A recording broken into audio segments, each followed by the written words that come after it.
Welcome to the Cookbook, where we invite guests on to share the ingredients of what has helped make them the successes that they are. All of it, the good, the not so good. You're not going to find anything half-baked here. And our kitchen gets messy sometimes. That's when the fun starts. So come on and join us.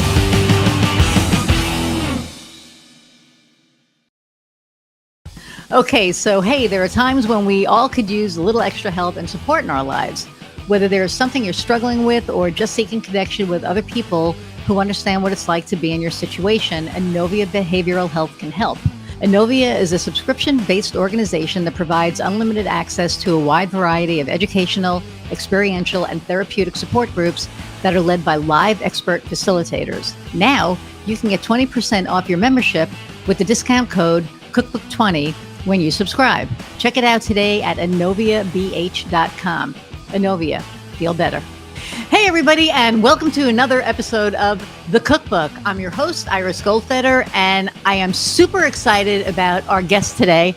I was actually a guest on her podcast. I know it's kind of crazy. I've been guesting on other people's podcasts, and that's been kind of cool. But I was on her podcast, and we met. You know what? I don't even remember how we met. We're going to have to talk about that. I have to think about that, but I'm going to read her bio and then bring her on and we can figure that out because now it's going to drive me crazy. Okay. From a struggling single mom to escaping a 13-year narcissistic abusive relationship, Sabrina's tenacity and optimistic spirit has inspired fans worldwide and helped endless amounts of people break through and discover their own untapped talents and immense potential. And it's true, the conversations we've had, she's a rock star. Now, the creator and CEO of Human Better 365, a human transformation company, creator of Her Version podcast, and founder of the Sober Society community, speaker, entrepreneur, and author. Without further ado, let's bring on Sabrina Victoria. Hello. Okay, so how did we meet? Why can't I remember? I'm drawing a blank. Kat Statnick. Kat, duh. Oh my God, she's going to kick my ass. Friday, she's going to be like, what the fuck is wrong with you? Of course, Kat. Yes. So your story kind of blew me away when we first talked. And God, you've gone through all the things. And what you're doing now is really inspiring by building the network that you're building.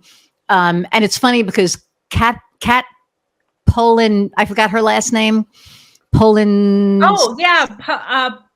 Polsinelli. Yes. She's going to kick both our asses. She'll be like, bitches, you don't know my name.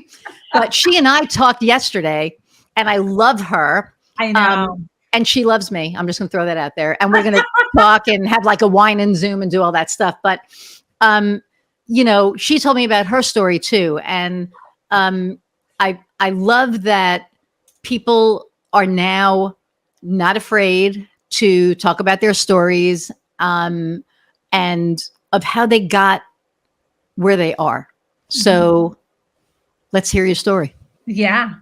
I love this also because I really feel as if as we start to grow in power and as we start to share our story, I really feel as if we're going to start changing the entire trajectory of what it means to be a cycle breaker because people are going to start thinking twice before they start acting dumb. So God, I hope you're right.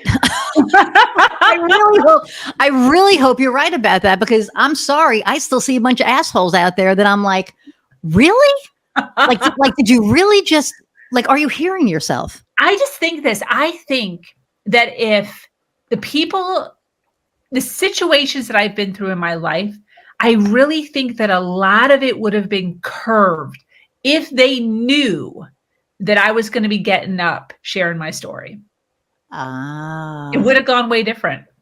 You're probably right. It would have gone way different. Go ahead. You were going to say So, something. Go ahead. so I was raised as a Jehovah's Witness. My Mhm. parents were converted when I was like 3 or 5 years old.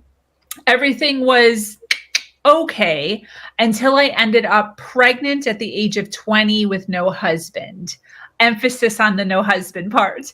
And because of that, my entire community of Jehovah's Witnesses and my entire family, who is a Jehovah's Witness still, cut me off. They cut off all communication. It's called what's called disfellowshipping. And basically, what happened was I led the whole stereotypical single mom life. So, baby daddy wound up exiting the conversation, long story.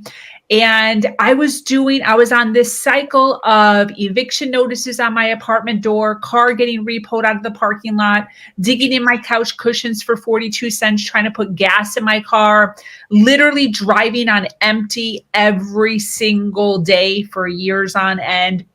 Walking to the grocery store versus driving to the grocery store because I couldn't afford food and gas while trying to raise this child. So suicidal thoughts, wanting to run away, worthlessness, hopelessness, a sinner, just living in this dark state of despair. Yeah. And about a year or two in, I wound up in a relationship with a man who had red flags stapled all over his body. I don't know what I was thinking, but I was just in such a desperate state of wanting attention, wanting affection, not having anybody, that I just kind of grabbed onto him. And he took me for a ride, a really long ride of just ridiculousness. Wow. Within a very short amount of time, he convinced me to leave my place, move in with him, quit my job, start working for him, get rid of my phone, start using his phone, get rid of my car, start using his car.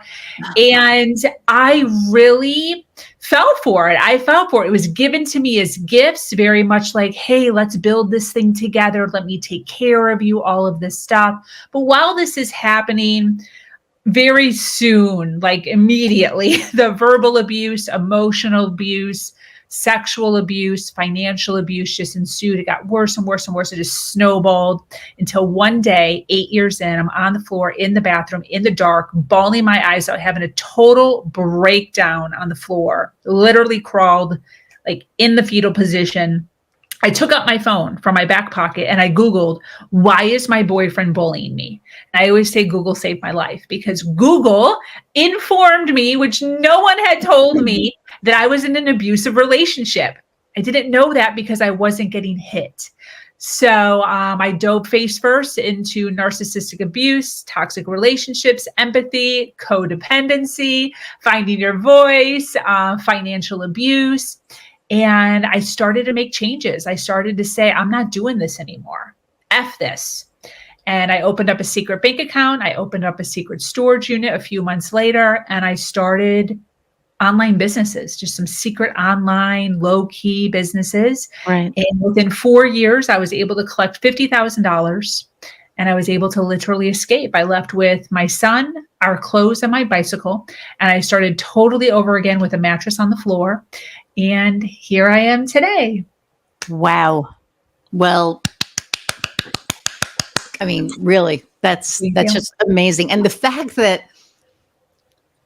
you didn't know that you were in an abusive relationship, that kind of blows my mind.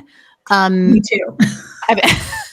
But so my very first relationship with a woman was abusive. And I went from this strong, badass, whatever that I am now, to a shell of who I was. And everybody saw it but me because, you're in it and you don't realize it and, whatever.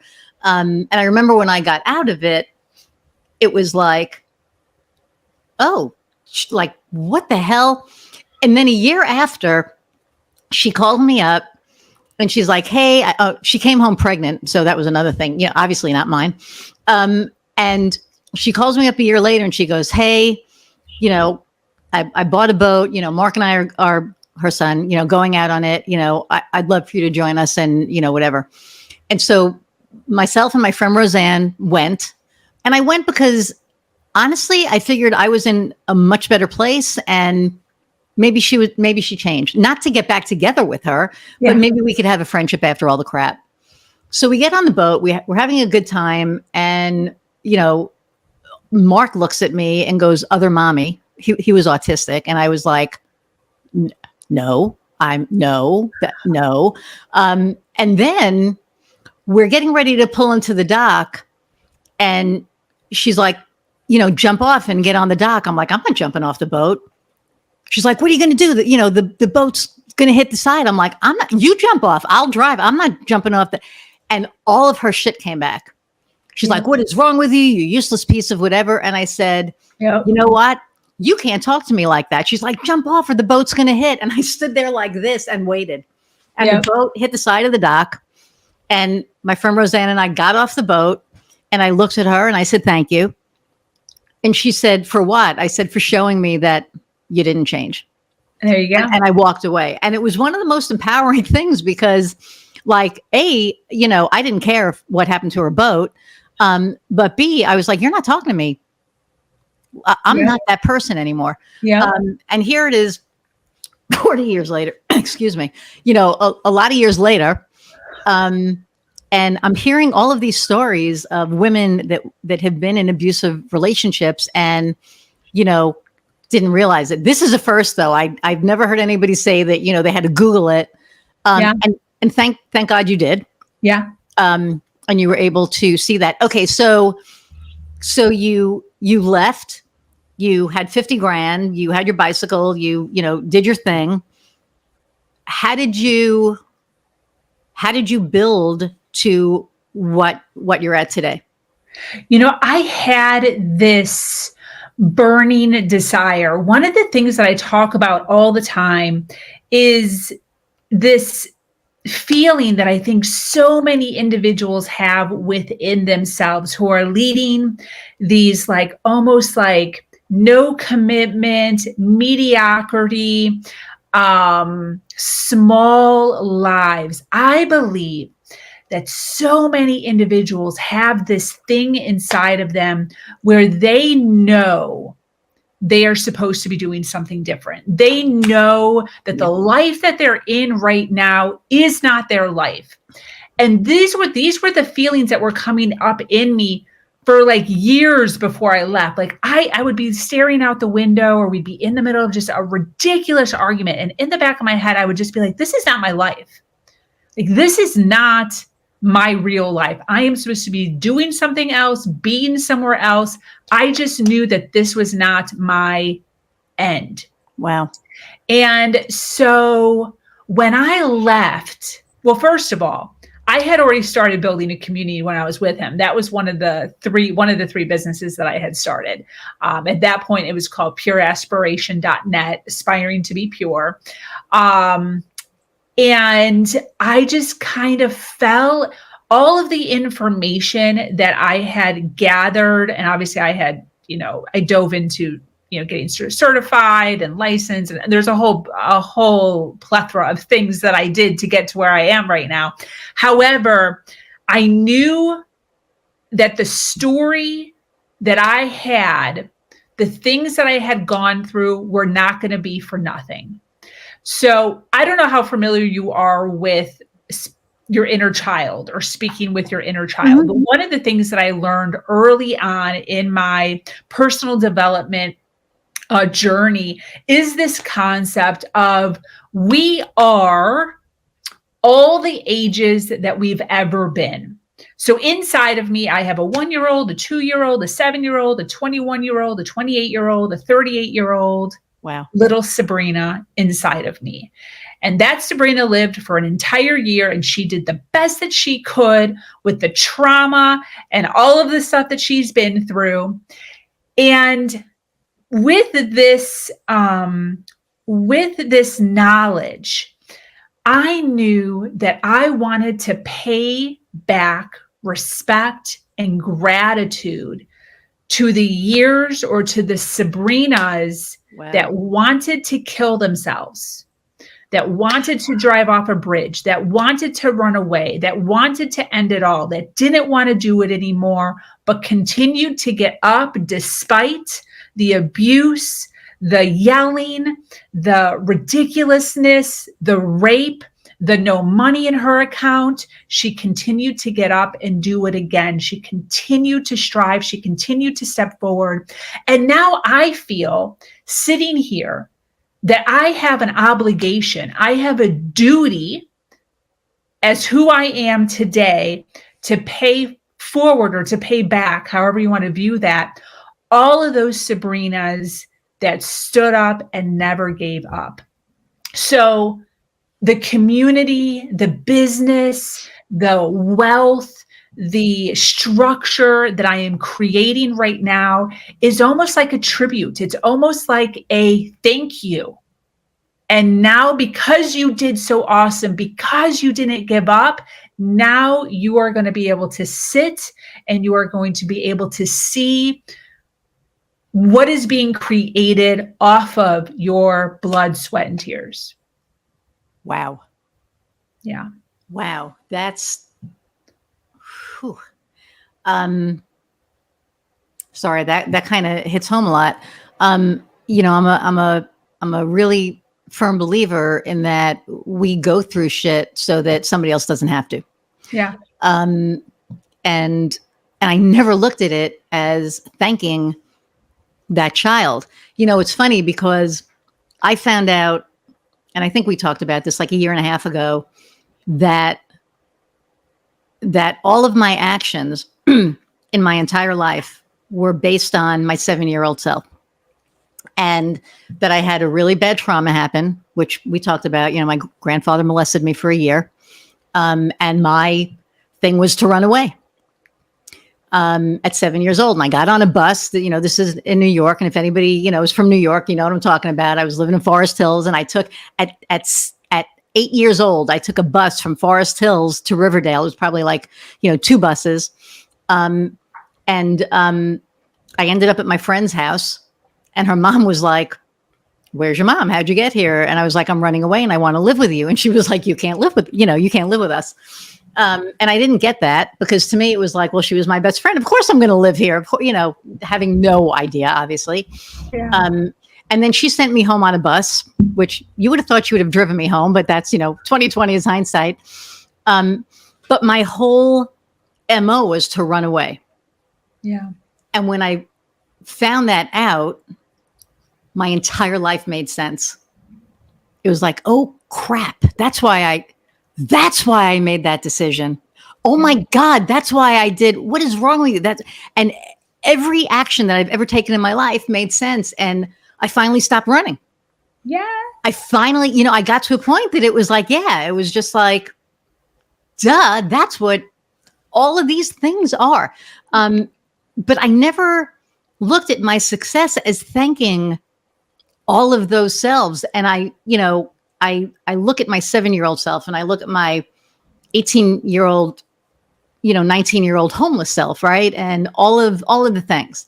Yeah. And I look at it now, and well, you know, that we went to Hawaii in November. Yeah. And a friend of mine asked me while I was away, she said, you know, you're really successful. You're doing this. What does success look like to you? And I took a picture of our view of the ocean, and I said this.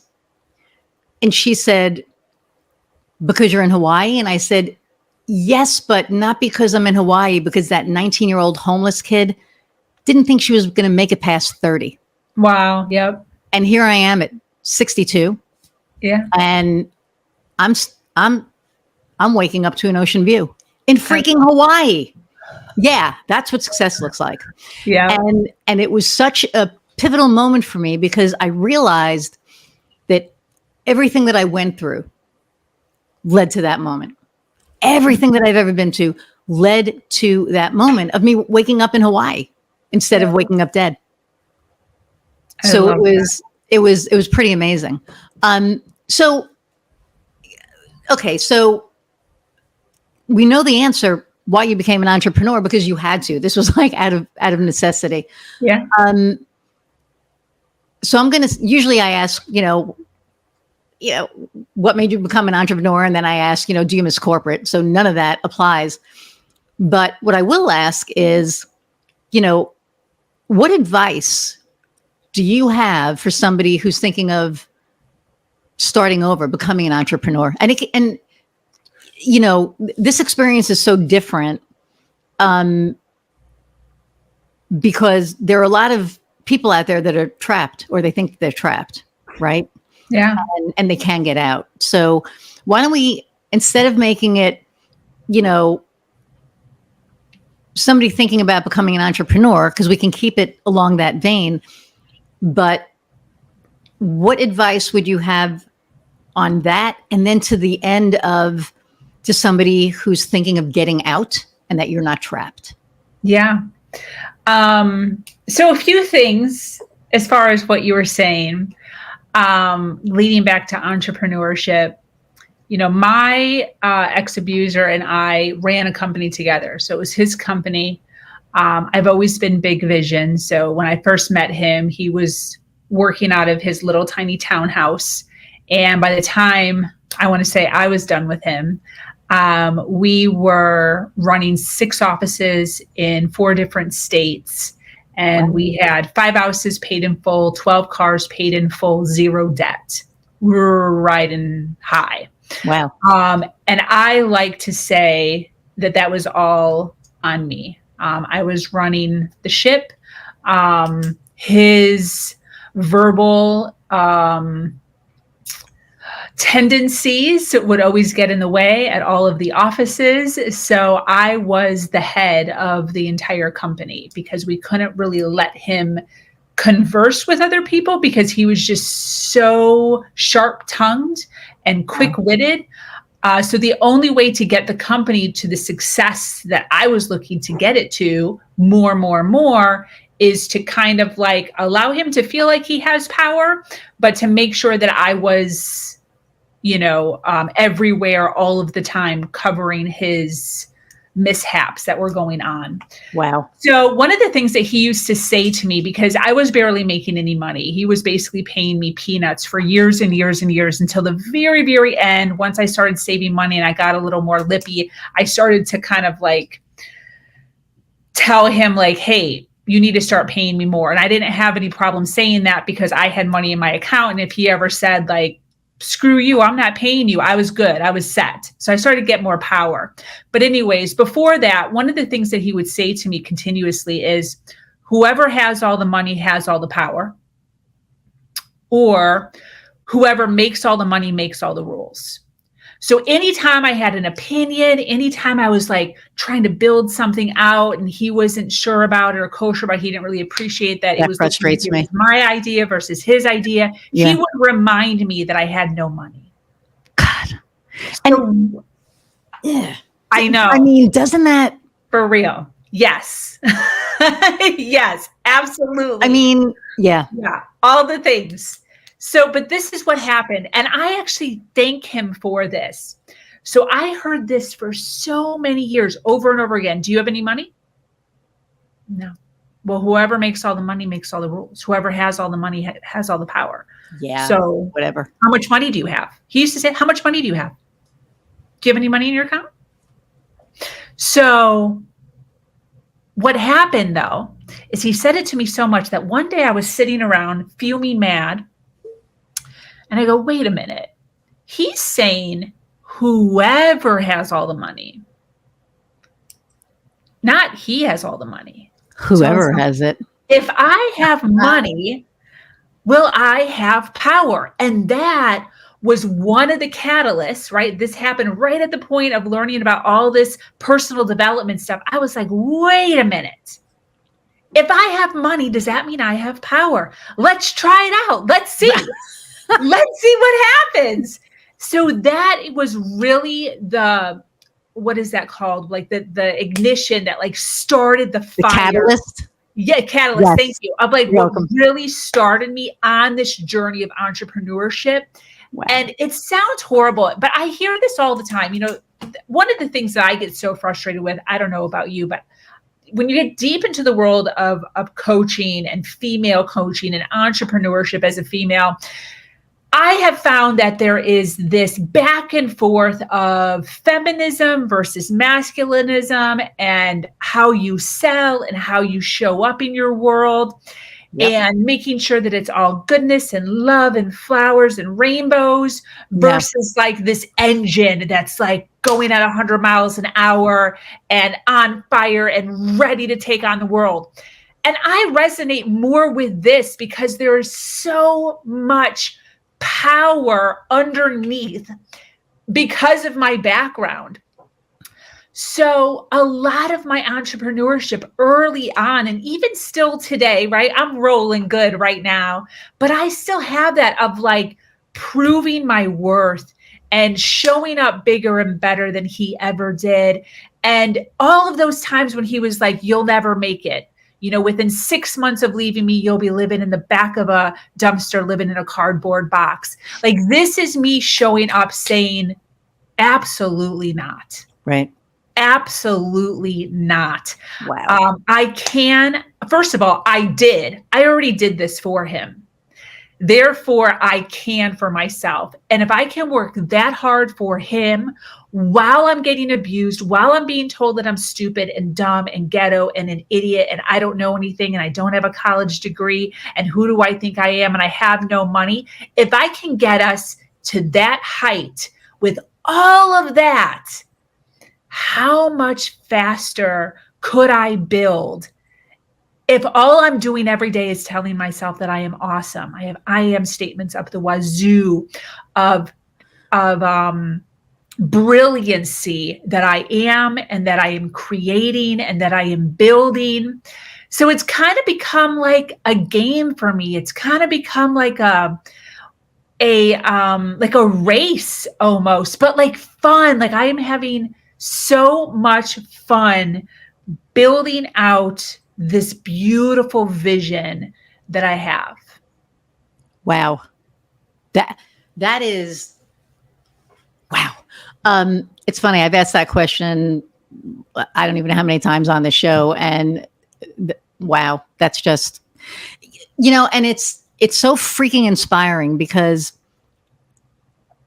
to be in an abusive relationship and to be able to rise to the height that you did, and then be able to really just, light it all on fire and walk away and build this new life. How freaking inspiring. I mean, it's like amazing. And I'm sitting here, listening to you, say, you have no money and you're this and, you're that. And I have had, employers do that to me. I've had, all of, this crap. And at the end of the day, what you said at the very beginning of it was that there is something inside you that is saying that you are meant for something greater. And I've always known that. Yeah. Always known that. And I didn't know what it was. Yeah. And obviously, here it is. But what I find is there are so many people out there that, and, Jen Koken, who's, in the Dames with me, but she had this thing on imposter syndrome and she stopped doing it because, it I guess ran its course. But at the end of the day, it exists. Yeah. And it exists because we let it exist. Right. I was talking to Kofi today. We were in the studio and I was like batch producing videos because I'm going to start doing video again. I haven't done video on LinkedIn in like 6 months and I need to get back into it. I haven't had time to just sit at my desk and do it. So I'm like, you know what? If I'm out of the house and if we're in a studio and we're doing it like that, I could bang out 10. 4 weeks later, we can come back. I can bang out more. So I'm, getting back into that. But we were recording something and I was like, man, I know my shit, but you hit a wall. And then it's like, do I know what I'm talking about? And I'm like, of course I know what I'm talking about. But that, do I know what I'm talking about used to last like a week. Yeah. It was like, oh my God, I have all these meetings lined up. And do I know what I'm talking about? Do I belong in this room? Hell yeah.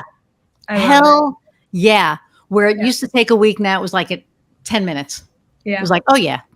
Yeah. But it was so funny because for a minute I'm like, wait a minute, and then I don't know if, when you batch produce something, you're sitting there and you're talking and One of my favorite examples is I was doing a branding video that's still not done.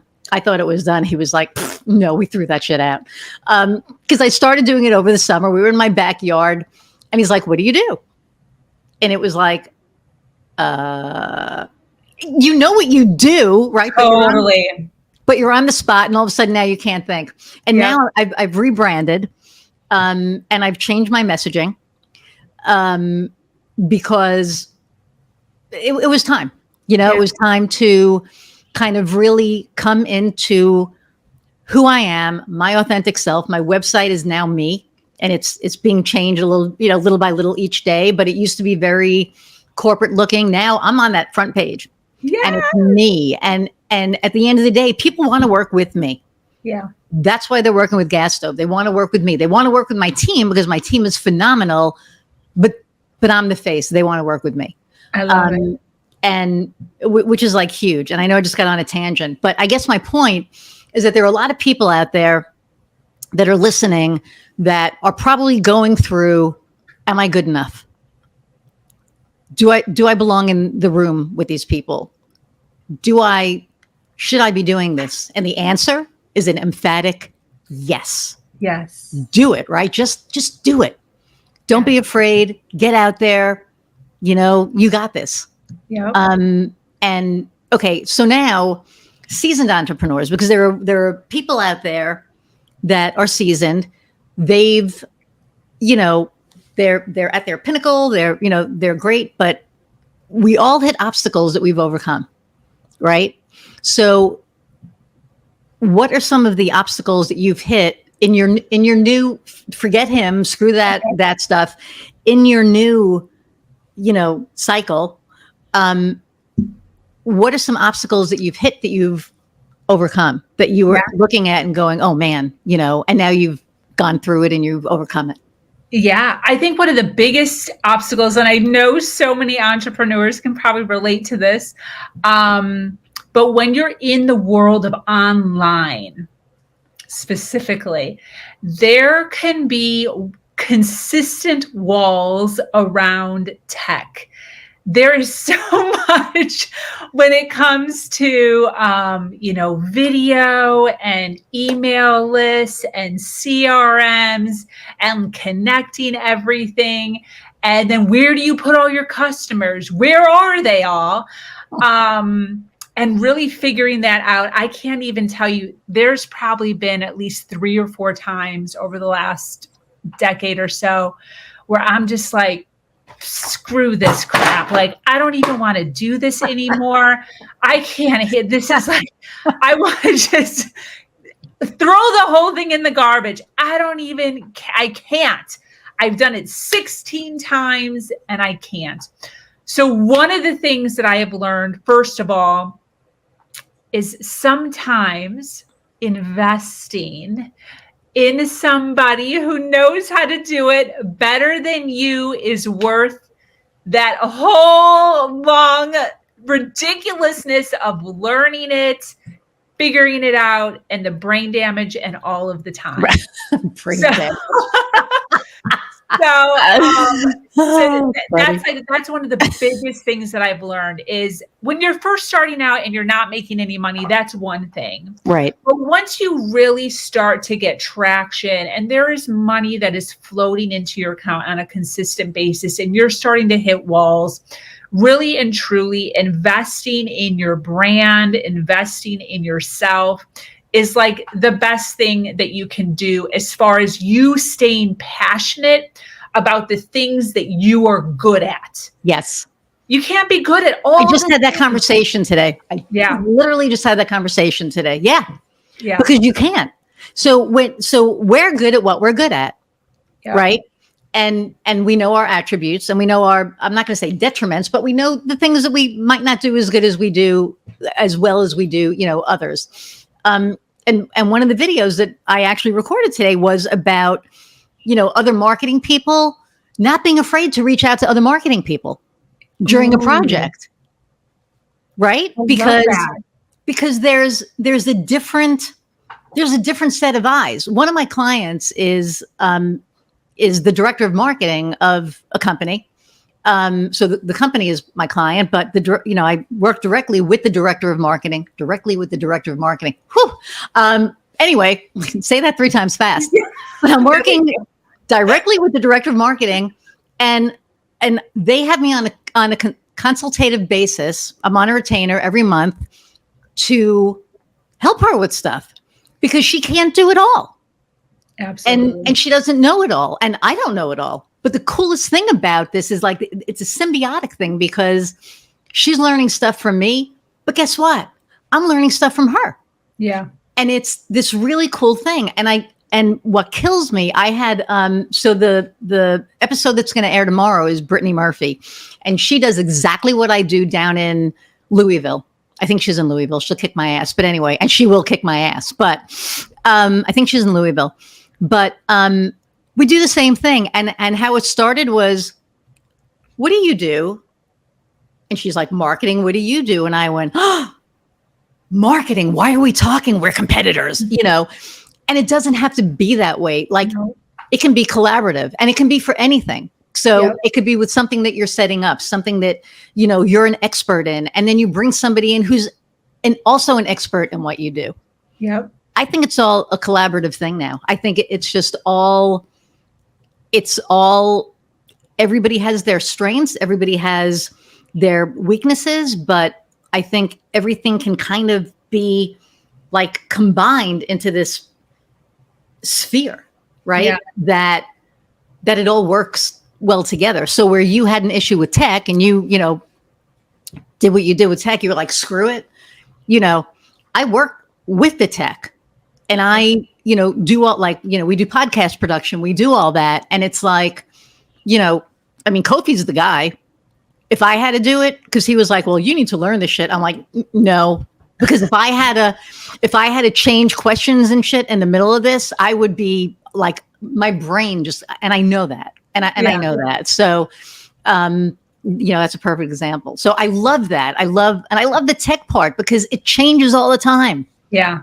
It changes all the time. And then you have the different CRMs coming out and like you have the Salesforce and the HubSpot and then the Monday morning and the, all of it. So, So how do you organize now?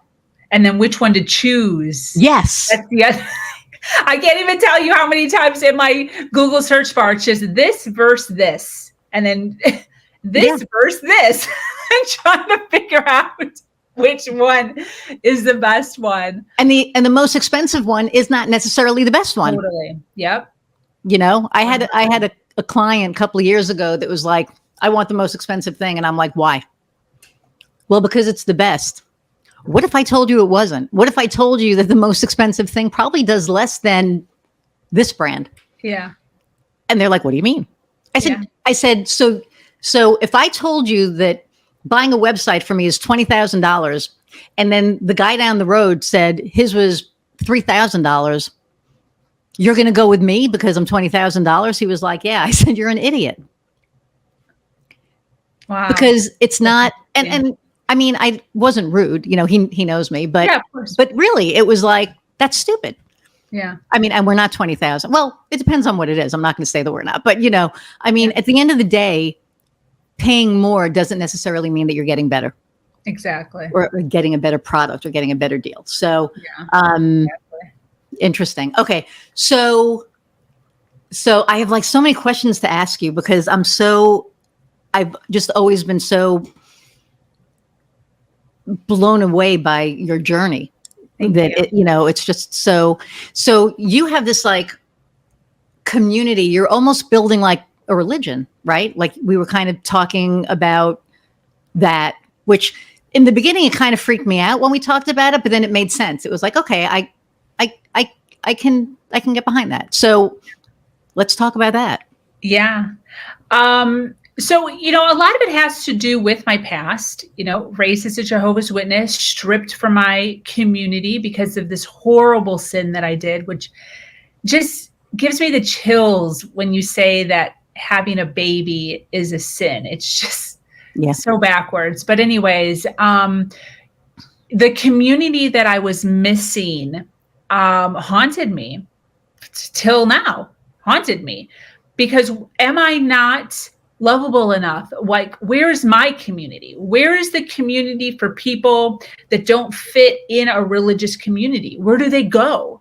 There's so many individuals that maybe even have a religion, but their religion isn't filling all of the buckets that they need with their career, with their education, with their relationships, whatever it is. So my vision is to create this entity. It's called Human Better 365.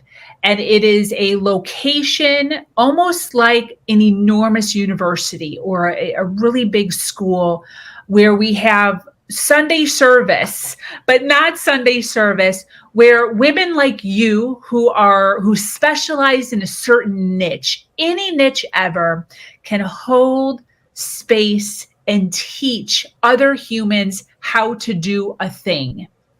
And then with that, speech or talk or lecture, or whatever you want to call it, invite individuals to be able to learn more details in another room workshop course that's smaller, that lasts a week or 2 weeks or 3 weeks or whatever it is. So doing that physically in person and then also doing that virtually, but basically just having an enormous support system, an enormous community of individuals. And the premise or the mission is to be able to inspire, to be able to teach, to be able to uplift, and to be able to teach humans how to just do it better, how to human just a little bit better. Human as a verb, how to be better, how to do better, and how to human better. Because that's what we're missing. Yeah. Yeah, there's a there's a disconnect somewhere. Yep. With empathy. Which is kind of jarring. I was in a diner this morning, or the equivalent to a diner here, and I was doing like a networking meeting. But before the woman who I was doing the networking with came, there was this elderly couple next to me, and I overheard them talking about something. And of course, I was like, "I'm sorry to interrupt, but," and we had this like amazing conversation, and it really led down we never thought we would be where we are. We would never thought that we would see society the way that we see it. We never thought that people would be so mean so openly. Wow. And it was like, we were never this. And then we looked at each other and we were like, we've always been this. It's just been hidden. Yeah. And now that the ugliness, and I hate being negative, but now that the ugliness has been uncovered, now we can fix it. Yeah. Now it's not hidden anymore. So are abusers still going to remain abusers? Yeah. I mean, they're not going to change. Are we going to see that shit a mile away? Oh yeah. And that's where we change. Yep. So they may not change. Their hatred of things that are different might not change. Their hatred of women or whatever it is might not change. And their hatred of self might not change.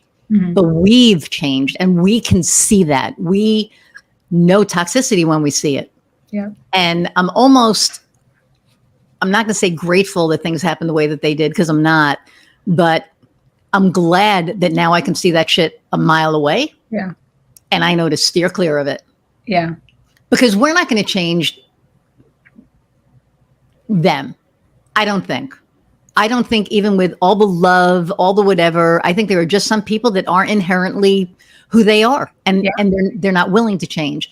But I think that we can embrace our change and embrace each other in that change and grow and lift each other up. I always say that I want to be that hand up.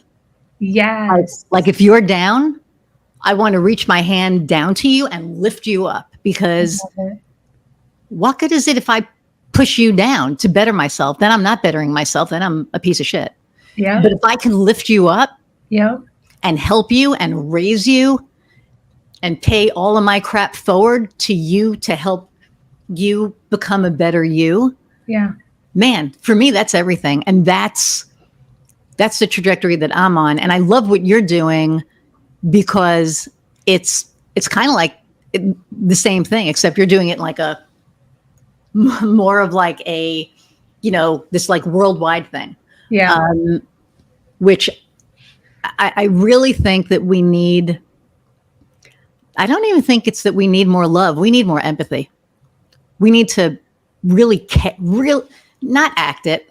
Mhm. Because I've seen so much fake empathy. Oh, I'm sorry. No, bullshit. I feel that. I mean, in my heart, if somebody's hurting, I feel it. Yeah. 100.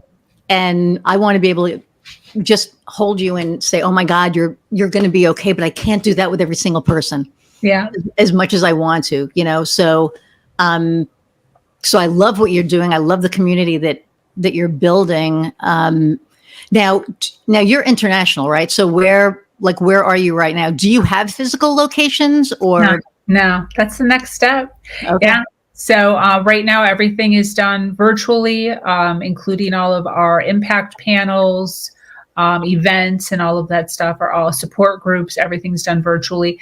And the vision is to, as we continue to build out, to be able to acquire, a small place and then a bigger place and then a bigger place, and then eventually get to the point where, wherever you turn, there's a place that you can go, a community that will not turn you away because you're not living the way they think that you should be living, Right. but to be able to allow you to heal on your own time, have your own healing journey, however long that takes, and for you to be able to take the courses or the workshops or attend the meetings or the lectures that are close to you, that resonate with you in your journey, with no heaviness of if you miss, or if you don't attend, or if you're not there, or people maybe not necessarily appreciating that you're a part of the LGBT community, or that you had a baby before you were married,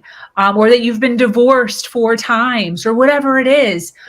There's so many rules and constraints within a lot of these communities where you're just ostracized, and then there's no place for you to go. Right. And judgment. The judgment is just like staggering. So yeah. Wow.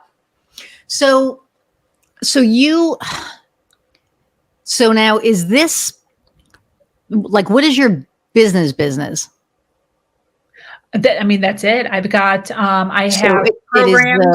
I do programs, one-on-one coaching. I run support groups. And then I have a mastermind group called Her Mastermind, which would be kind of similar to the Dames, where we all female entrepreneurs get together and help each other rise. So the whole premise of everything is just based on community. I'm all about bringing people together, collaborating, networking, exactly what you just said, as far as marketing companies coming together to really fill the void that maybe a thing that you have that they don't have, is exactly my vision. So like, what do you know that I don't know? And what do I know that you don't know? And then can we share those learnings so that we can each get a block up? That's it. Wow. Because as you're filling up, you're both rising at the same time.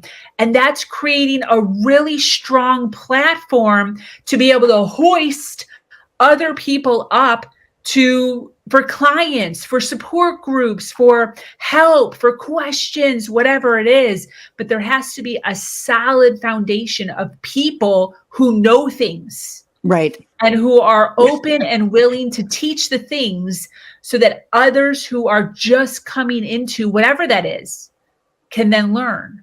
Right. I love that. I think that's so, and it's funny that you're like, kind of like the Dames. And I'm wondering if there's room for, you and the Dames to collaborate. I've talked to so many of you. I know, but you haven't spoken to the founder yet, have you? No, I haven't. No. I may have to. Let me see.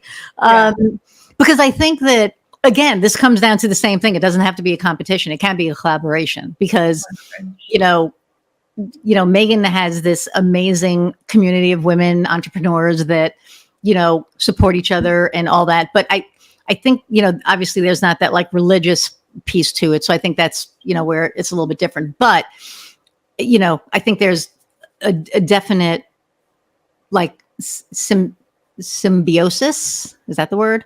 There. So, but that's a conversation for another day. So, I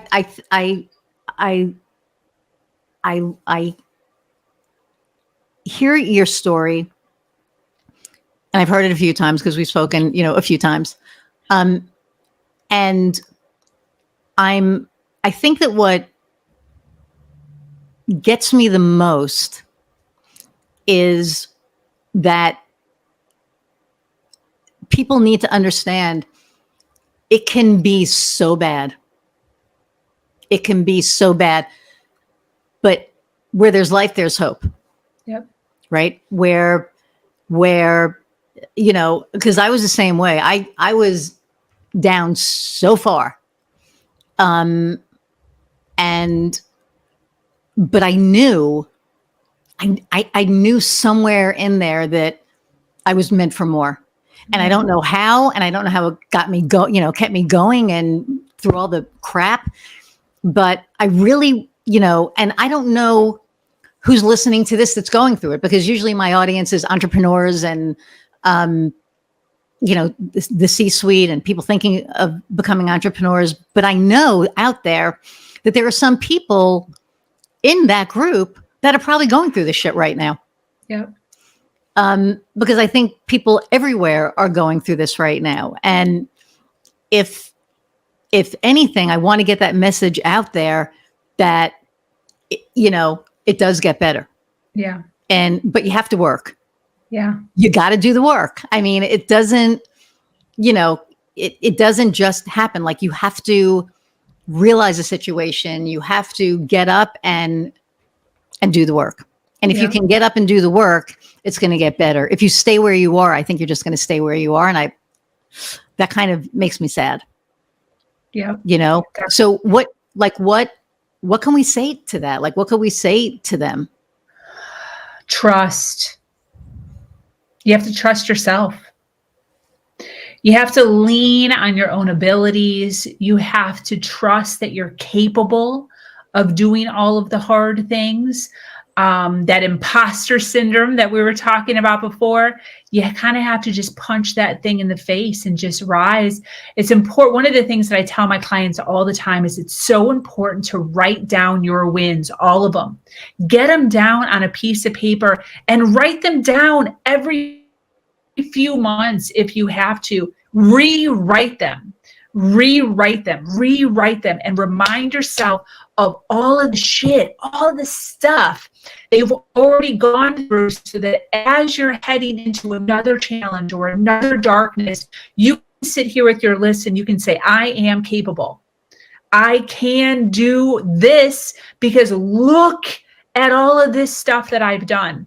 And I know that the reason I continue to move forward and continue to step up despite is because I'm continuously reminding myself of my wins. I am keeping track of all of the wins that I've had in my life, big and small, in order to continue to add. I'm just like, I'm adding to my list. I'm going to get through this so I can add it to my list. And I'm continuously building that out so that knowing, like 100% conviction, knowing that one day I'm going to be able to stand somewhere. I don't know where. Maybe it'll be on your podcast. And I will be able to say, look at my mother effing list.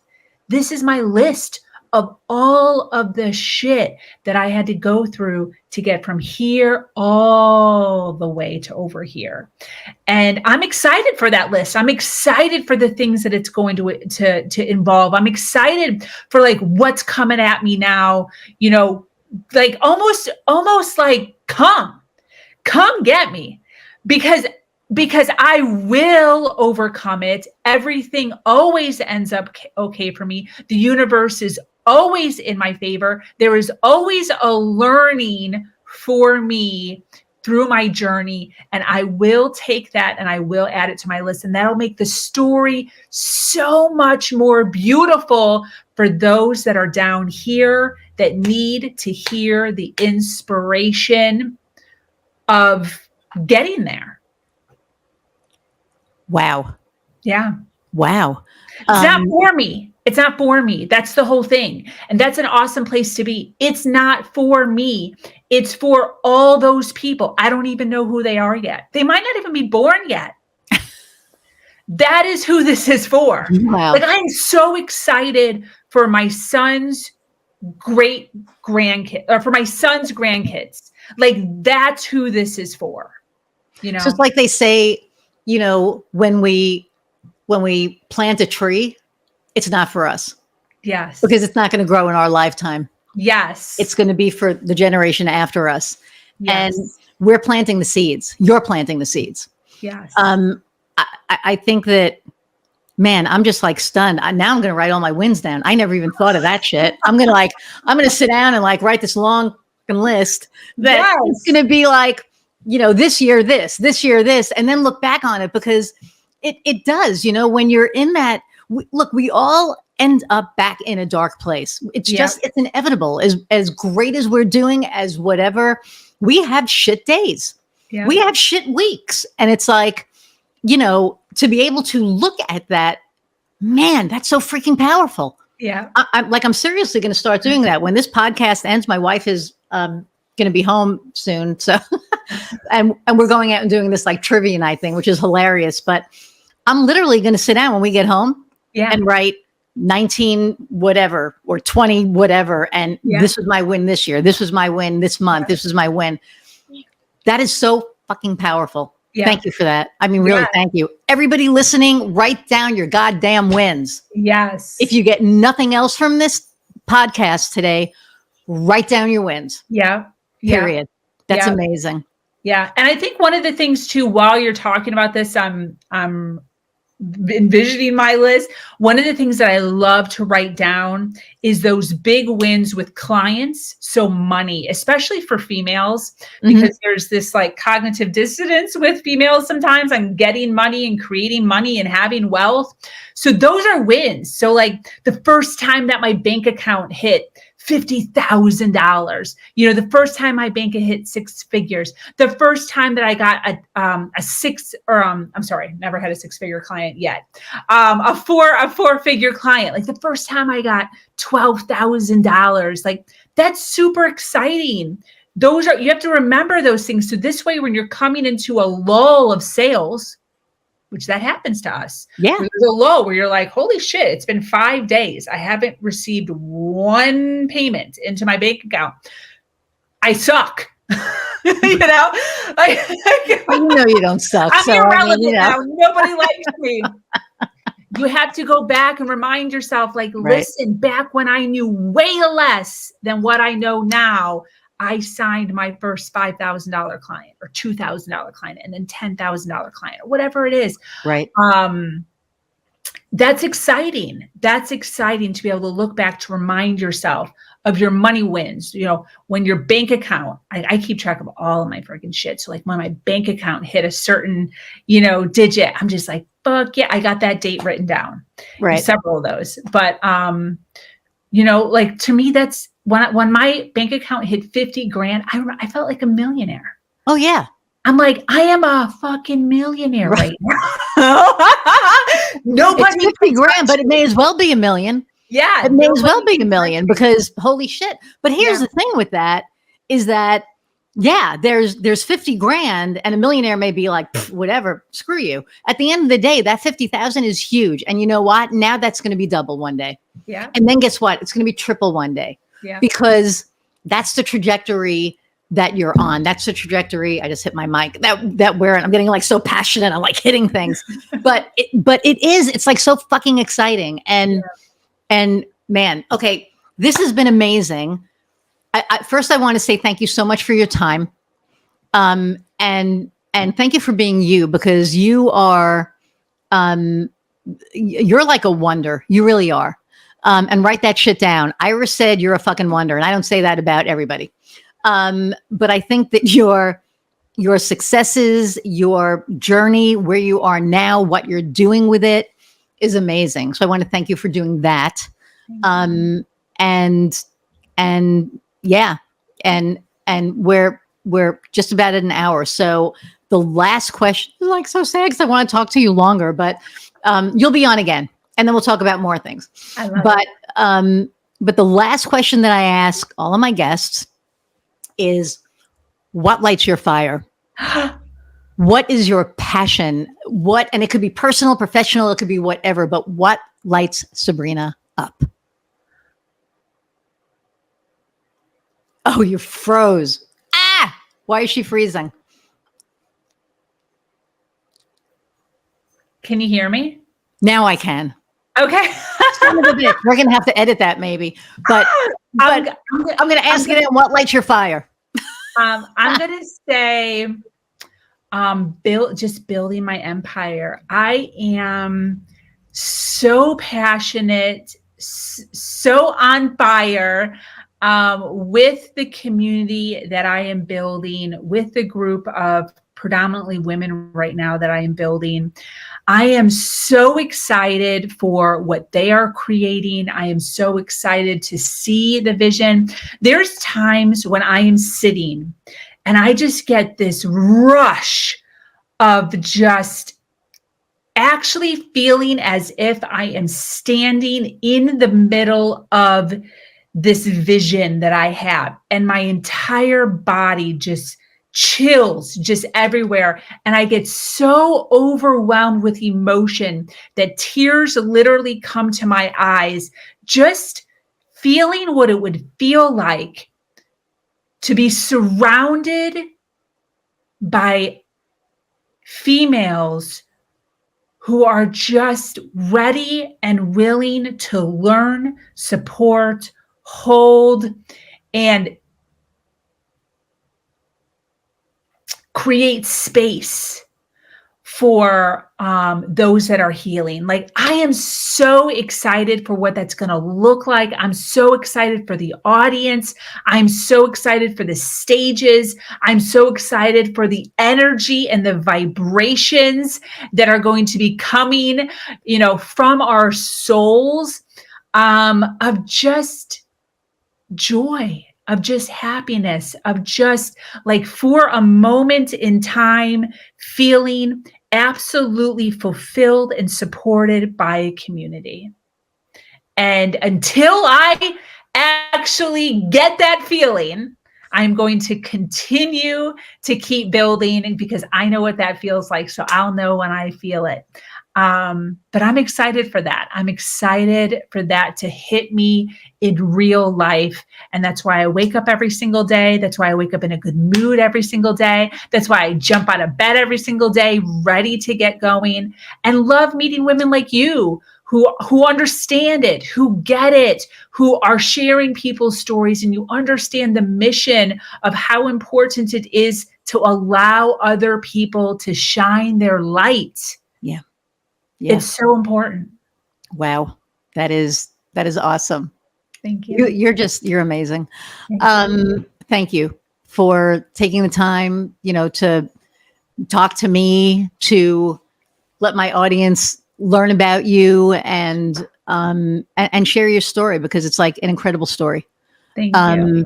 So thank you. Hang on one second. Everybody out there, once again, it's been a while. Well, actually, yeah, it's been a while since we've had like a new one with our new branding, which I'm kind of excited about. But I really want to thank you guys and girls and everybody. I got to stop saying guys. I want to thank everyone for, taking the time again and listening. And again, one of my favorite comments that was made was somebody was like, I listen to you when I'm working out, and now I feel like I'm getting my workout in. So thank you for that. But I want to say to everybody, thank you for your time, and keep listening, download, share. If this touches you, share it with somebody. I appreciate each and every one of you. And I'm just going to tell you, go out and find what lights your fire. See you next time, everyone.